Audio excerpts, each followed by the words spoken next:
मला देवेंद्र कोटेजी आणि आपल्या शहराध्यक्ष यांनी सांगितलं की गौतम कंदरे आणि दशरथ कंदरेजींनी या ठिकाणी 18वा सामूहिक विवाह सोहळा या ठिकाणी आयोजित केला आहे. मला केवळ गौतमनी फोनवर निमंत्रण दिलं आणि जेव्हा मी DK ग्रुपचं कार्य सोशल मीडियाच्या माध्यमातून बघितलं, मला निश्चित वाटलं की या कार्यक्रमाला मी आलं पाहिजे. मी माननीय मुख्यमंत्री देवेंद्र फडणवीसजी आज नागपुरात आहे, त्यांनाही विनंती केली की मी आज सोलापूरला जातो आहे, तर नागपूरला मुख्यमंत्री असताना मला राहावं लागतं. त्यांनी मला सांगितलं की दशरथ कंदरे आणि गौतम कंदरे यांचा कार्यक्रम आहे, केलाच पाहिजे. त्यांनी मला या ठिकाणी जाण्याचं सूचित केलं. खरं तर या ठिकाणी मला मोठा अभिमान आहे की आज दशरथ कंदरेजी आणि गौतम कंदरेजी यांच्या DK ग्रुपच्या माध्यमातून महामानव डॉक्टर बाबासाहेब आंबेडकरजीच्या विचाराचा एक मूलमंत्र घेऊन समाजाच्या शेवटच्या व्यक्तीच्या कल्याणाचा मार्ग दशरथ कंदरेजी आणि गौतम कंदरेजींनी स्वीकारला आहे. खरं तर ज्या ठिकाणी अंधार आहे त्या ठिकाणी दिवा जळला पाहिजे आणि समाजामध्ये क्रांती निर्माण झाली पाहिजे. आणि त्यामुळं सोलापूरच्या आजच्या या दिवशी सोलापूरच्या सामाजिक इतिहासाचा महत्त्वाचा सोमक्षण या ठिकाणी आहे.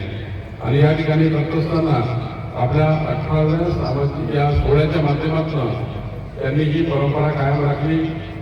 या ठिकाणी रुग्णसेवा असेल, कोरोनाच्या काळाच्या संक्रमणामध्ये DK ग्रुपचं काम असेल, जेव्हा जेव्हा समाजामध्ये एक क्रांतीचा विषय येतो तेव्हा क्रांती करण्याचं काम DK ग्रुपने केलेलं आहे.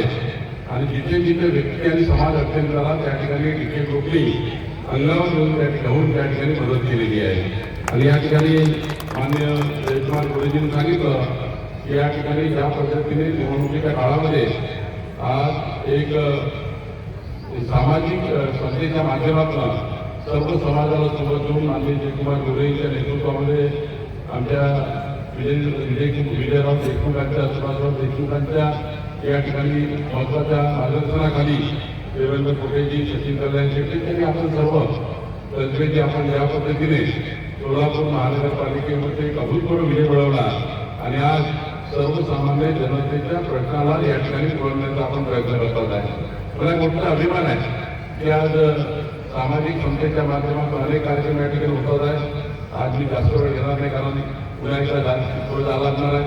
त्यामुळे मी एवढंच सांगेल की आजचा दिवस हा खऱ्या अर्थाने एक लग्न कार्य सामूहिक पद्धतीने करून परिवारामधील खर्च वाचून हा जो खर्च वाचेल हा या मुलामुलींच्या समोरच्या जीवनामध्ये हा त्यांच्या मुलाबाळांच्या शिक्षणाकरता हा खर्च या ठिकाणी पुढच्या काळामध्ये कामी आला पाहिजे. कारण विवाह सोहळ्यामध्ये कर्जबाजारी होऊन शेती प्रॉपर्टी विकून मुलांचं लग्न करण्याऐवजी सामूहिक विवाह सोहळ्यामध्ये लग्न करून खर्चाची बचत करून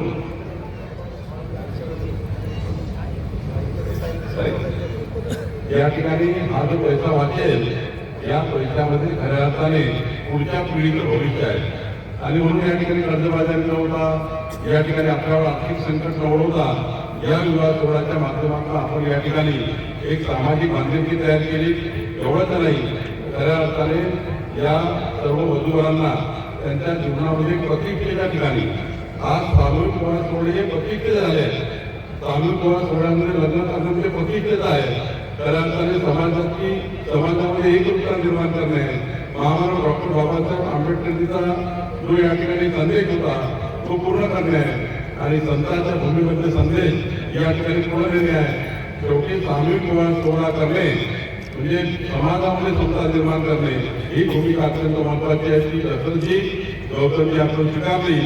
यापुढेही आपण या ठिकाणी हे कार्य हा अविरत चालू राहू द्या. राज्याचे मुख्यमंत्री देवेंद्र फडणवीस यांनी सामूहिक विवाह सोहळ्याकरता अत्यंत चांगली कन्यादान योजना आणलेली आहे. या कन्यादान योजनेच्या माध्यमातून सुद्धा एक मोठी पुढच्या काळामध्ये कार्यक्रमाच्या कन्यादान योजनेच्या माध्यमातून आपल्याला एक मोठी या ठिकाणी संधी पुढच्या काळामध्ये मी तर असं म्हणत दशरथजी हा सामूहिक विवाह सोहळा 101 कोटीचा झाला पाहिजे, जेणेकरून एक मोठा या ठिकाणी कार्य या ठिकाणी उभं होईल आणि 101 किलोमीटरचा सामूहिक विवाह या ठिकाणी उभा केला तर निश्चितपणे राज्याचे मुख्यमंत्री या कार्यक्रमाला येतील. आपण या कार्यक्रमाला अजून मजबूत करू. मला विश्वास आहे की पुढचा सामूहिक सोहळा हा या ठिकाणी अजून त्या ठिकाणी क्रांती करणारा असेल, समाजाला मजबूत करणारा असेल. मी पुन्हा एकदा आपल्या कार्याला शुभेच्छा देतो. आपण जे कार्य हे उभं केलं आहे ते कार्य आपण पुढे न्यावं. राज्याचे ग्रामविकास मंत्री अत्यंत खंत आहे. त्यांच्या नेतृत्वामध्ये या ठिकाणी सोलापूर जिल्हा पालकमंत्री म्हणून एक प्रचंड विकासाची भूमिका त्यांनी उभी केलेली आहे. राज्याचे मुख्यमंत्री देवेंद्र फडणवीसजी यांनी खऱ्या अर्थाने मोठं पाठबळ आमच्या जयकुमार गोरेच्या मागे उभे केलेलं आहे आणि जयकुमार गोरेचं पाठबळ पूर्ण सोलापूरच्या जनतेच्या पाठीची आणि आमचे सर्व आमदार या ठिकाणी प्रचंड ताकदीने सोलापूरला महाराष्ट्राचा क्रमांक 1 जिल्हा केल्याशिवाय राहणार नाही हा विश्वास मला या ठिकाणी आपल्याला सांगत आहे. मी राज्याचा महसूल मंत्री म्हणून देवेंद्र फडणवीस सरकार, आपलं सरकार, आमचं सरकार, आपलं सरकार जे या ठिकाणी जयकुमार गोरेजी सांगितलं, देवेंद्र कोटेजींनी मला सांगितलं, विजय देशमुखजींनी सांगितलं, पण देवेंद्र कोटेजींनी प्रामुख्याने विधिमंडळात मांडलं. मी तुम्हाला आश्वस्त करतो की लवकरच आपल्या सत्ता प्रकारचं येच आहे. या शहराला येच लावून ठेवला आहे, या शहराला बीटू लावून ठेवला आहे. लवकरच येचेही निघेल, बीटूही निघेल आणि सर्व घर या शहरातले सर्व घर हे फ्री होल्ड केले जातील, मालकीत्व दिला जाईल. यानंतर बीटू येच सर्व निघाल्यामुळं आपल्या सर्वांना आपली मालमत्ता ही फ्री होल्ड करून त्याचा सत्ता प्रकार एक बरोबर आणता येईल याकरता ती माझ्यावर जबाबदारी आहे. कारण राज्याचं देवेंद्र फडणवीस सरकार आणण्याकरता सोलापूरची जी मदत केली आहे ती मदत तुमचे सर्वांचे मताचं कर्ज आमच्यावर आहे. तुमच्या मताचं कर्ज आमच्यावर आहे. सोलापूरला जर आम्हाला मदत केली नसती तर देवेंद्र फडणवीसांचं सरकार नसतं आलं, देवेंद्र यांचं सरकार नसतं आलं, तर मी महसूल मंत्री झालो नसतो, जयकुमार गोरे मुख्यमंत्री झाले नसते. तुम्ही दिलेल्या मदतीमुळे आमचं सरकार आलं. त्यामुळे आमचं प्रत्येक कार्य तुमच्या समर्पित आहे. आम्ही ज्या कार्य करतोय हे तुमच्यामुळे करतोय, तुम्ही दिलेल्या मतामुळे करतोय, तुम्ही दिलेल्या 3 आमदारांमुळे करतोय. आणि त्यामुळं एवढंच नाही, ज्या ताकदीची महानगरपालिका तुम्ही आम्हाला निवडून दिलेली आहे, गौतम सारखा एक इमानदार सच्चा कार्यकर्ता आपण निवडून दिलेला आहे.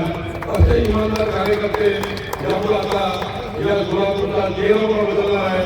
आमच्या महापौर, उपमहापौर, स्टँडिंग कमिटी चेअरमन आणि पालकमंत्र्यांनी आम्ही सर्व आमदार मिळून आणि मी राज्याचा मंत्री म्हणून निश्चितपणे सोलापूरमध्ये एकही प्रश्न पुढच्या 5 वर्षात शिल्लक राहणार नाही अशी हमी जयकुमार गोरेजी यांनी मी देतो. पुन्हा एकदा वधूवरांना त्यांचं जीवन मंगलमय राहो, त्यांना उदंड आयुष्य लाभो, त्यांच्या जीवनात कुठलाही अमंगल घटना घडू नको असं सिद्धरामेश्वरला प्रार्थना करतो आणि माझे 2 शब्द संपवतो. धन्यवाद.